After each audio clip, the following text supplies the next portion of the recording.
અમરેલી જિલ્લાના લાઠી તાલુકાનું અડતાળા ગામ કે જ્યાં 1.5 થી 2 કિલોમીટર દૂર બોડિયા હનુમાનજી મહારાજ બિરાજમાન છે.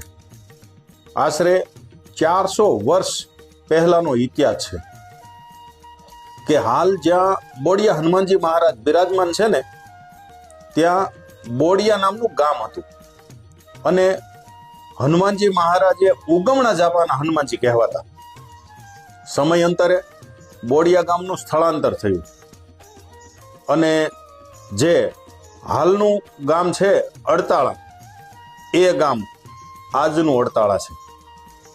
બોડિયા હનુમાનજી મહારાજનો ઇતિહાસ કંઈક આવો છે. ત્યાં પહેલા ત્રિગુણાનંદ બાપુ એ બોડિયા મહારાજની ખૂબ સેવા સાકરી કરતા. સમયાંતરે અડતાળા જ ગામના નાનજી બાપા સિદ્ધપરા નામના વ્યક્તિએ હનુમાનજી મહારાજની ખૂબ સેવા કરી અને હનુમાનજી મહારાજની કૃપા પણ એમના ઉપર ખૂબ ઉતરી. તેમને સિદ્ધિ પ્રાપ્ત થઈ. છેલ્લે એ અમરગર બાપુના નામથી પ્રસિદ્ધ થયા. ત્યાં એક મોંઘીમાં રહેતા અને એ પણ હનુમાનજી મહારાજની સેવા સાકરી કરતા.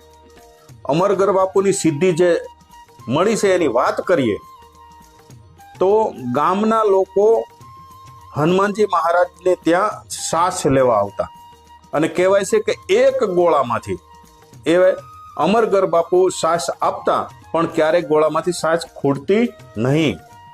એવી જ રીતે હનુમાનજી મહારાજને ધરેલ થાળ હોય, થાળમાં જે લાડુ હોય, લાડુની ઉપર એક વસ્ત્ર ઢાંકવામાં આવતું અને હજારો લોકોને જમાડતા, એવો આ ઇતિહાસ છે.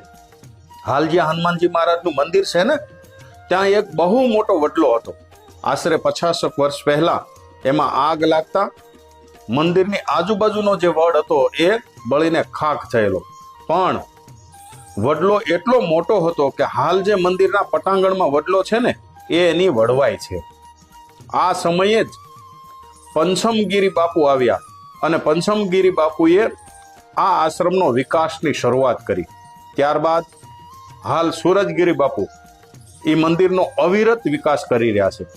હાલ સૂરજગીરી બાપુ આ આશ્રમના જગ્યાના મહંત છે, જેઓ ખૂબ વિદ્વાન અને માયાળુ સ્વભાવના છે.